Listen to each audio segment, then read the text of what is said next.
Welcome to Tricycle's third annual Buddhism and Ecology Summit. I'm here with Rose Marcario. Rose is former president and CEO of Patagonia. Under her leadership, Patagonia experienced unprecedented growth and global expansion, both in traditional business metrics and by deepening the company's commitment to environmental activism and social responsibility. She was honored at the White House by President Barack Obama as a champion of change for her family-friendly work policies. Fast Company named her one of the most creative and innovative CEOs of 2016. She topped Fast Company's inaugural Queer 50 list of the most influential LGBTQ women and non-binary innovators in business and tech. She's the founder of Time to Vote, a bipartisan initiative to give employees time off to vote. She is currently the chair of Rivian's Foundation for Nature and serves on the boards of environmental impact companies and is a partner with Regen Ventures, a global venture fund focused on restoring the planet. Hi, Rose. Thanks for joining us. Hey, James, it's great to be here with you and with our community here on Earth Day. Thank you so much. First, I'd like to ask you about your work at Rivian's Foundation for Nature. Can you say something about that? Well, when RJ Scaringe started the company Rivian, which is an electric vehicle manufacturer, he had this idea, and this is something that we talked about when the company was private, about taking the most sort of commercial moment that you think about, which is an IPO in business, and taking shares, common shares that normally would go out into the market and giving 1% of those shares to nature. And so that's how the foundation was started.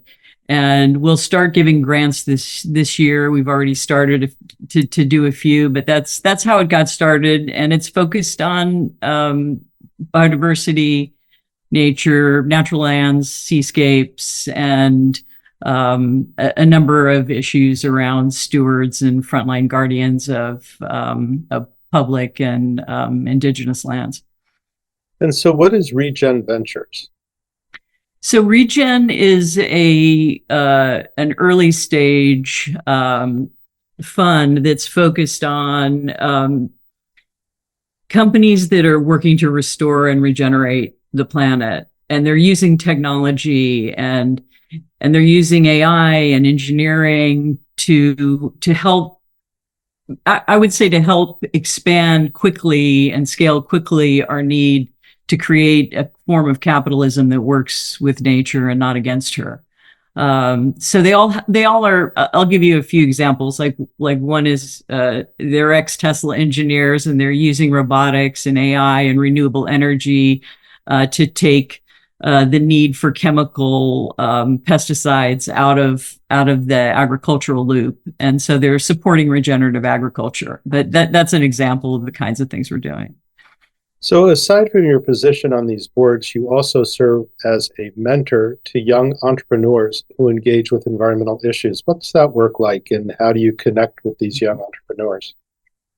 Mostly they find me through my network, but I wanted to work on things that I felt like would really scale and have a big impact in terms of food systems change, regenerative agriculture, and this big transition we need to make to renewable energy, renewable forms of transportation, and changes in the means of production and the way we do things to a more circular economy and an economy that's working with nature and not against her. And you'd be surprised, James, there are a lot of companies, even big companies who you wouldn't expect that I advise for, that really do care about these issues, and they're trying to figure out how they can have an impact, and whether that's supporting, growing forests in the, different parts of the world, or whether that's, committing to frontline guardians who are protecting nature and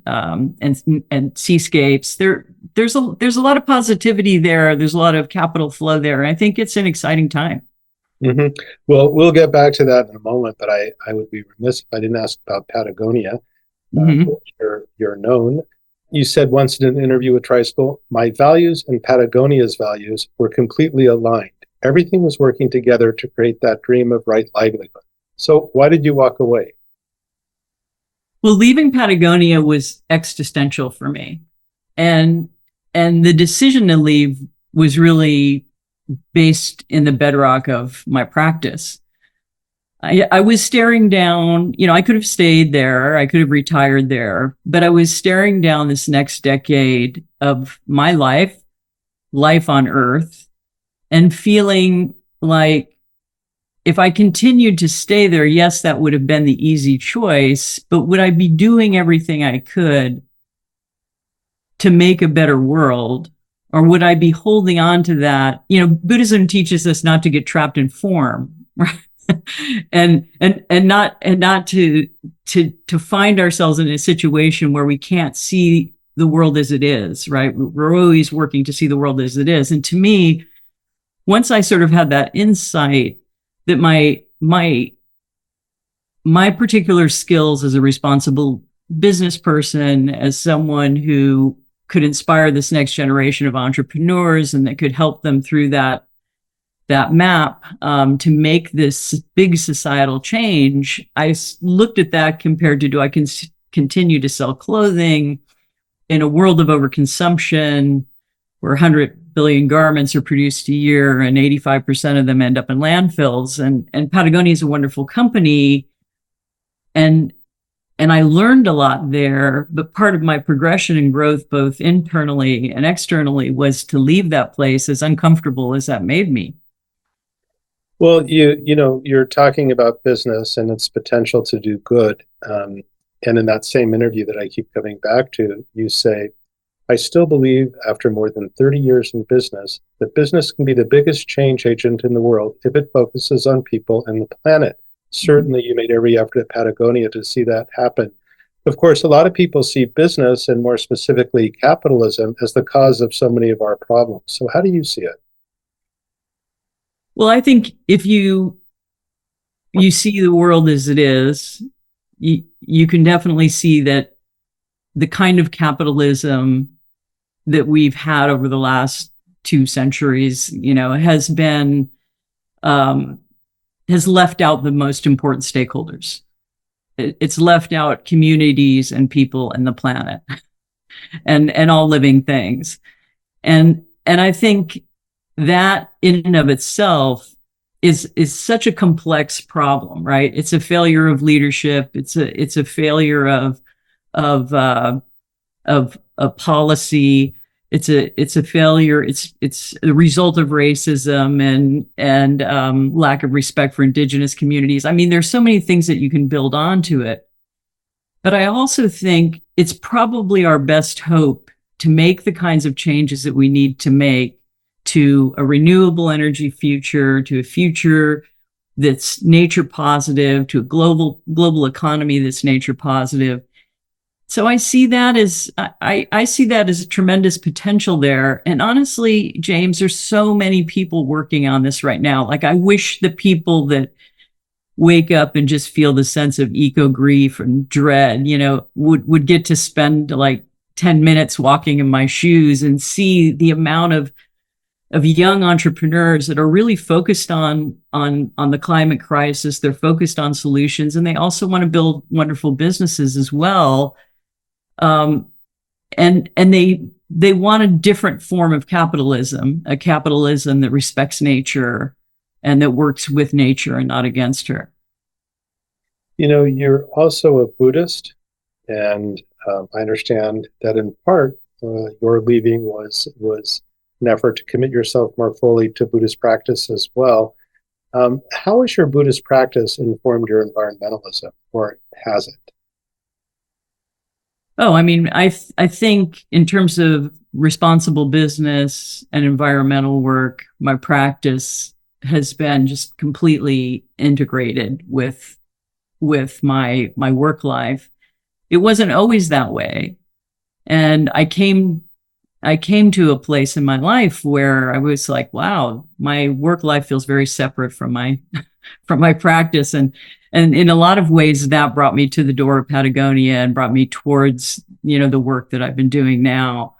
But, we practice for the benefit of all living beings.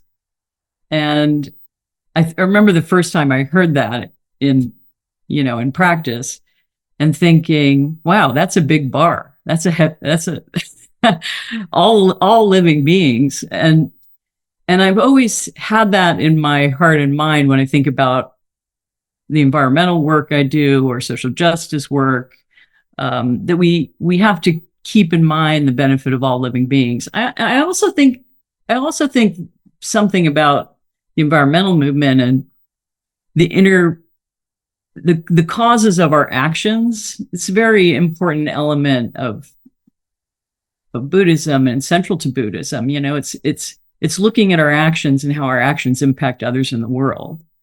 And I think it's very central to the environmental movement as well. We have, you could have in the environmental movement a concentrated animal feedlot that's near a town, and that's causing, the rivers to be poisoned. It might be causing the children to have asthma. Maybe you can't swim in that, lake anymore. And so you have the causes of those actions unfolding, right, and affecting biodiversity. And then you might have over here a regenerative organic farmer who's like, farming and feeding her community and building topsoil and contributing to thriving biodiversity. There's different ways to approach the environmental problems that we're having. And I think this interconnectedness between our actions and the causes of those actions is something very central to both things. And I think if we see things as they really are, which is also central, I think, to Buddhist thought, is having the time to reflect and see things as they are.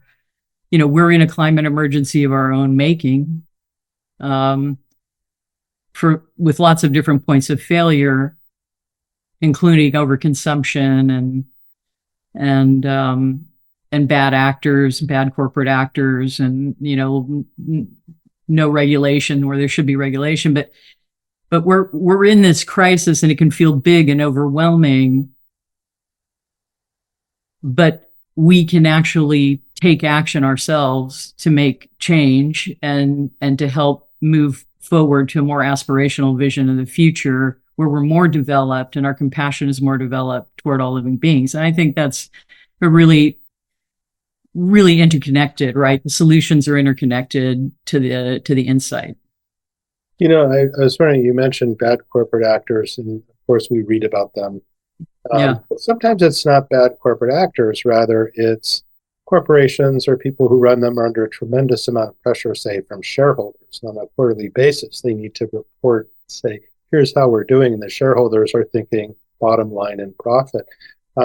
How do we respond to that? I mean, I hadn't thought to ask that, but as you were talking, I thought they're not always bad actors. Rather, they're under a lot of pressure to do things that are not good for any of us, and particularly the environment. So yeah, and I think that's what I mean by a different kind of capitalism that includes those impacts to people and the planet, or that balances those. And that starts by reporting. That the SEC is starting to come around. I think they're doing a much better job of it in Europe than we are in the States. But the SEC is starting to come around and realize we do need to make climate disclosures, and that climate is risk, and that risk to community is also risk to companies and to the environment. So I think we're seeing this awareness starting to develop and build. I do think that there are some companies and, that are just kind of, they're not focused on improvement, really. They're focused on the things that you're talking about, profit. They might be in the entrenched status quo of the old polluting systems, and so they want to keep things as they are. I think that's sort of an interesting reality. But I think there's a growing movement, mostly pressured by environmental activists and by the sort of new group of entrepreneurs that are saying we don't want a life like that, and we want a livable planet and a livable future. after all, they have children too and grandchildren, and they're looking to the future as well. Some people somehow separate themselves from that, but I think most of us ultimately do want to survive as a species, Yeah. all of us included. So, I asked you how your Buddhism affects your environmental work, and you made it very clear that the Buddhist ideas you bring to your work probably inspire or drive you. I wonder if it works in the reverse. Does your environmentalism in your work affect how you view your Buddhist practice? Well, I think there's a lot of linkages between both. When I was in my early 20s, I'd go to Joshua Tree a lot because it was near where I lived, and it's I a love national. that place. Yeah, it's a beautiful place. And it's like it's like walking into a prayer. It's just a gorgeous landscape. It's probably like the 15th or 20th weekend that I went there, and I was driving home and I was thinking, you know, am I just going to have this transactional relationship with this place that I love? Am I just going to go and use it for my own recreation and then go home? And I thought, well, that doesn't sit very well for me. And I started to get curious about, well, where are the friends groups that are protecting this place, and what can I do? Can I give money? Can I donate my time? And that was like this little seed of insight. And then I just started acting on that, right? And just with the places that I visited and had like a relationship with. And then I started practicing Buddhism, and I was like, oh, this is kind of like Tonglen or metta practice, You start, like Pema Chodron says, you start with the guy that cuts you off, Yeah. and you work, on the freeway, and you work with that emotion. And I think, oh yeah, maybe you just start with the park in your neighborhood, or maybe you just start with, your, growing a garden or an organic garden or something. But there is this connection, I think, between just starting and acting. And now I look back on that 40 years later, and I'm like, wow, I've been, thankfully involved in, protecting millions of acres of public land and water. And there's something about just having an insight like that. And I think meditation and Buddhism is very similar, right? Mm. If you're not a teacher or a scholar, sometimes Buddhist meditation and Buddhist principles can feel a little overwhelming or esoteric. And in the same way, the environmental movement is like that, or caring about the destiny of our planet is like that. But if you just start somewhere in some small place, you have the confidence and courage to know that's going to expand out over time, and that's going to impact other people, and that your actions, if they're right actions, or if your livelihood, you're focused on right livelihood, these bands will continue to expand over time.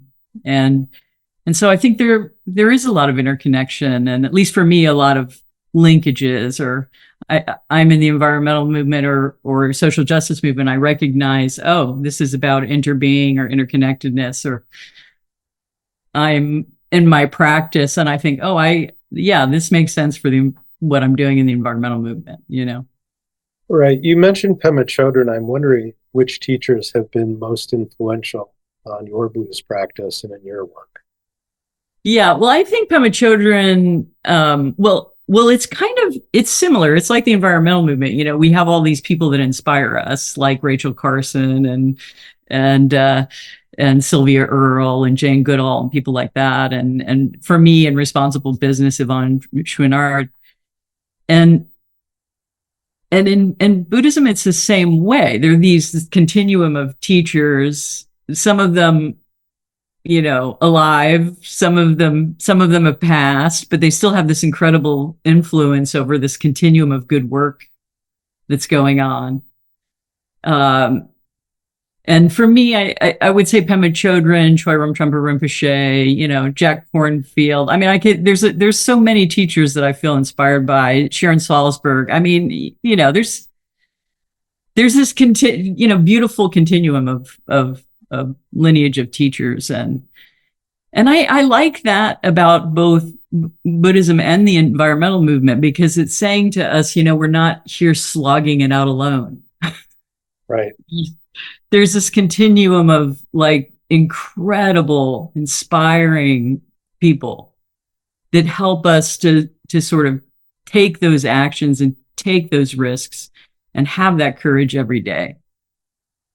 Do you ever despair in your work? Do you ever fall victim to despair, or are you pretty upbeat generally? I have my moments of despair when I see things that could be improved, or I see the loss of, the list of the loss of endangered species, that comes out every year. And, I have my moments of despair, but I have more moments of hope than I do of despair. Um, but I think it's good to sit with the loss and the grief of what's around us, because we're experiencing a lot of of loss, of grief, of difficulty and uncertainty, and I think it's just as important to learn from that as it is to learn from the hopeful moments. Yeah, I try my best to take action without attachment to outcome. That's very difficult because I want things to go a certain way. But I think it's helpful to say I'm taking these actions and the outcome is out of my hands. Does that ever help you? Yeah, and I think of that, what we were just talking about, that continuum of teachers. There are some teachers that have inspired me that died, hundreds of years ago. you know, and they have, so you don't really know what the impact of your actions are along a very long continuum. And we've all had that experience where we see someone we haven't seen in years and they go, oh, that really inspired me, that thing you did or said, or the way we all work together to make something happen. And you might not even remember it. I mean, but you're having this, this impact because of you're taking the actions that you believe are the right actions that feed into what is right livelihood. I'm going to go back to a moment for something you were saying earlier, and I know a lot of people will be unhappy with my thinking this way. But you were talking about seeing things as they are, or understanding how they are, or how they work. And a lot of people think that the entire system needs to change in order for us to make any progress in preserving the environment. Um, and yet, if we waited for that to happen, it'd probably be too late. Does that ever occur to you? It must. Well, I think it's true that right now feels particularly urgent. And that's sort of the existential crisis I was talking about when I left Patagonia. I just feel like this next 2 decades, we've got to get it right with an inclusive and a just form of capitalism, and with working with nature and not against her. And we need to get it right. And thankfully there's a lot of people working on it. There's a diverse set of voices. I think the capital is starting to flow in some of the right ways. There's still a lot of work to do. Mm-hmm. But I don't think any generation is like, I'm done, I get a lifetime achievement award. It's still samsara. There's always something to fix, right? And there's always work to do. Right. And it's a continuum. I think that's sort of the way that I see it. That it's a continuum, but I think it's dire right now.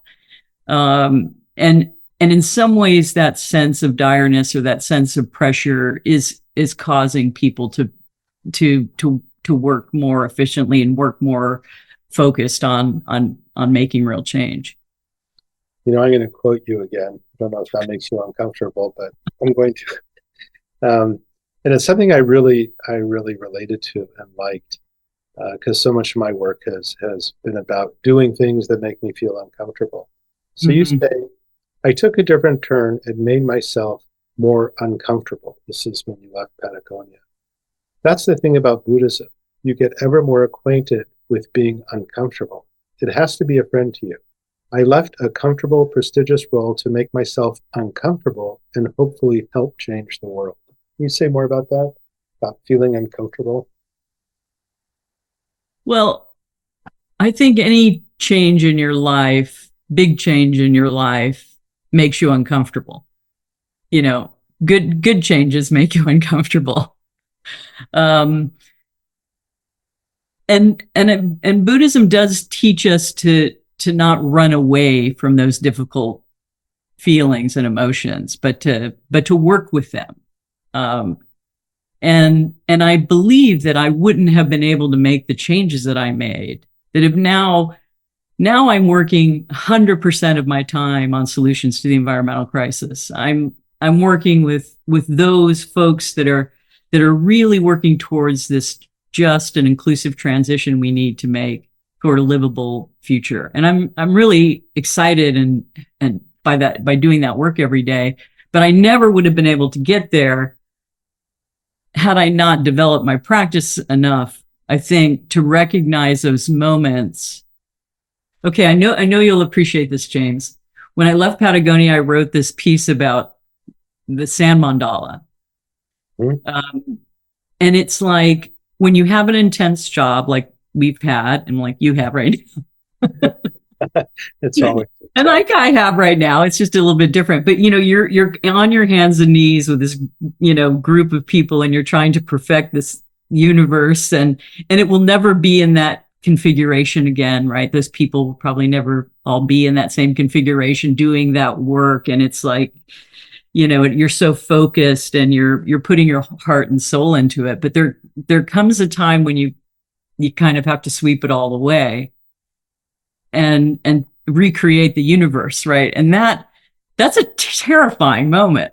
It's so terrifying, but it also allows all that work to go and flow into the world, and like in the analogy of the sand mandala, it's the prayers are going out down the river into the ocean and into the wider world. And I feel like sometimes you have to stop, allow your work to go into the wider world, reflect on yourself, and say, what's next? What more can I do? How can I have more of an impact? Not that it's not scary. And a lot of people said to me, you're nuts for leaving that job. But I was like, oh, but that's crazy wisdom. You swept that mandala away. That's right. That's right. And Pema Chodron says something really beautiful about all that, where she says, like kind of be aware of you're inviting into your mandala. I Right. think that's kind of a great way to look at it. Well, you can always sweep it away if it doesn't work out, right? Rose, is there anything else you'd like to say to our listeners, or would you like to say anything about what specific project you're working on now? Um, I would just say that know in your hearts and hold in your hearts that there are all kinds of entrepreneurs. There are young people that have grown up with the climate crisis writ large in their world, and they are working on solutions every day, and they hold an aspirational vision of our future, a future with renewable energy, with inclusive capitalism, with the food systems that work with nature and not against her. That they're thinking about how do we regenerate life and not degenerate life. And I think that's incredibly hopeful, and it is true that it's happening around us every day. And if you can plug into that in some place, start small, it will have really important ripple effects over the next few decades. Rose, thank you so much for your time. It's been a pleasure. James, so much fun. Thanks. Thank you.